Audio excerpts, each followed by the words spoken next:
எறா மொச்சை குழம்பு செய்யும்போது இது டிப்ஸாகவே சொல்கிறேன். எறாவை லாஸ்ட்டாக போடுங்க.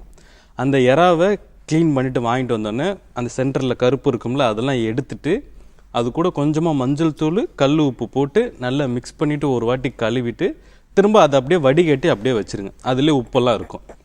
அதுக்கப்புறம் ஒரு மசாலா, தேங்காய், 2 பச்சை மிளகா, ஒரு கொஞ்சமாக சோம்பு, ஒரு 1/4 ஸ்பூன் அளவுக்கு சோம்பு, பொட்டுக்கடலை, இதை மட்டும் சேர்த்தாவே போதும். தேங்காய், பச்சை மிளகா, சோம்பு, பொட்டுக்கடலை, உடச்சக்கடலைன்னு சொல்கிறாங்களே அது 1 ஸ்பூன் சேர்த்துட்டு நல்லா தண்ணி ஊற்றி நல்லா நைஸாக அரைச்சிருங்க. இந்த சைடில் ஒரு பாத்திரத்தில் கடலெண்ணெய் போட்டு சோம்பு தாளிக்கணும். சோம்பு தாளிச்சதுக்கப்புறமா வெங்காயம், 1 போல் வெங்காயம்னா 1 போல் தக்காளி நல்லா நைஸாக கட் பண்ணுது. வெங்காயம் நல்லா வதங்குது.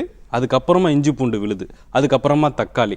இதில் நல்லா கரைஞ்சதுக்கப்புறமா மஞ்சள் தூள் கொஞ்சமாக, ஒரு 1/4 டீஸ்பூனை விட ரொம்ப கம்மியாக, 1 ஸ்பூன் மிளகாத்தூள், 1 ஸ்பூன் தனியாத்தூள், கொஞ்சமாக மஞ்சள் தூள், ஒரு கொத்து கருவேப்பிலை, இந்த தேங்காய் அரைச்சிது, இது எல்லாத்தையும் ஒன்றாவே போட்டு ஒரு 5 நிமிஷம் இப்படி மிக்ஸ் பண்ணிங்க அப்படின்னா எண்ணெயெலாம் கொஞ்சம் ஓரளவு மேலே வந்துடும். இல்லை ஒரு 10 நிமிஷம் கூட டைம் எடுத்துங்க. நல்லா எண்ணெய் மேலே வந்ததுக்கப்புறமா மொச்சையை நம்ம நைட்டே ஊற வச்சுருவோம்ல, அதை கொஞ்சமாக மஞ்சள் தூள் போட்டு தண்ணி வச்சுட்டு கொஞ்சம் கல் உப்பும் போட்டு நல்லா வேக வச்சுருங்க. அந்த தண்ணியோட இந்த இங்கே மசாலா போட்டு நம்ம கொதிக்க வச்சு எண்ணெய் மேலே வந்திருக்கு பாருங்கள், அது கூட போடுங்க.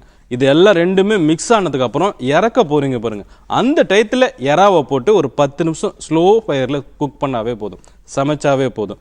இறக்க போகும்போது கொஞ்சமாக மிளகுத்தூள், கருவேப்பிலை, கொத்தமல்லி, 1 ஸ்பூன் நெய் விட்டிங்கன்னா அவ்வளோ சூப்பராக இருக்கும். கண்டிப்பாக ட்ரை பண்ணி பாருங்கள்.